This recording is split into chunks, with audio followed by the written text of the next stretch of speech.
soatda tashkil qilingan.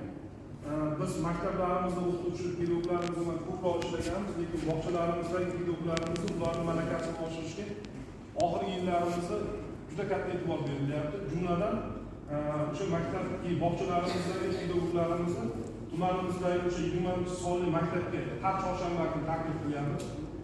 Ularga vazirligimiz tomonidan ma'lum o'quv dasturlari tayyorlab berilgan. Jumladan shu 6 yoshli bolalarimizni maktabga tayyorlash bosqichi hozirgi kunda amalga oshirilyapti. Bir narsani aytishimiz kerak, 2026-yildan 6 yoshli farzandlarimizni mana bu yerda hamma yoshi katta insonlarimiz ham o'tirishibdi. Oldin maktablarimizda yo'lovchi sinflarimiz tashkil etilgan. Bevosita o'sha yerlardagi pedagoglarimiz bilan maktab bilan bog'chani hamkorligini uzviy ta'minlash maqsadida pedagoglarimizni har bitta bog'chaga kelgusi yildagi 1-sinfga kiritiladigan o'sha tayyorlov guruhlarimizga bog'chalarimizdagi boshlang'ich sinf o'qituvchilarini ham bog'lash ko'zda tutilgan. O'sha bog'cha bilan biz bog'chada bugungi kunda shunday oldimizga katta maqsad qo'yganmizki, bog'chalarimizda bugun bola to'liq sanashni bilish kerak. To'liq alfabetni yoki harflarimizni to'liq mukammal yozishni bila olish kerak.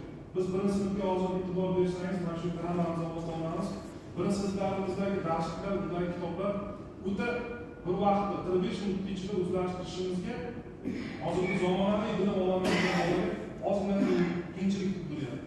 Bu borada pedagoglarimiz bilan hamkorlikda ish olib boryapmiz va yo'lga qo'yilgan o'sha kasbiy rivojlantirish soatlarini har bitta bog'chada o'sha viloyatimizda bu kaskad usulida o'qitilgan, birinchi o'sha vazirligimizda o'qitildi, keyin viloyatga tushirildi, viloyat tumanga tushirildi. Har chorshanba kuni kasbiy rivojlantirish kuni 20-sonli maktabgacha ta'lim bo'limida kasbiy rivojlantirish soatini har bitta bog'chamizda o'sha metodik qo'llanmalar va bolalarga qanday o'rganishlarni amalga oshirish bo'yicha pedagoglarimiz bilan ish faoliyatini olib boryapmiz hozir.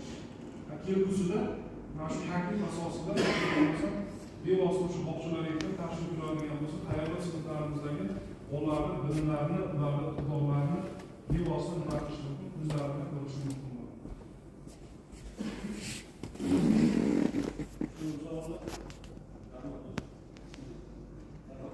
Hiç kimseye bakmazdı ama zaman savunma var içinde. Şunları diyebilirim. Bu dünyada isimlerine baktığı dünyada işte şey yapıyorlar. Bence iyi bir dönemde şu dünyasında sayıda üstünlüğü takip eder. Hozir tumanimizda 8 ta maktabimizda shu 1,5 koeffitsient, yoki 1,3 koeffitsiyentdan yuqori maktablarimiz bor.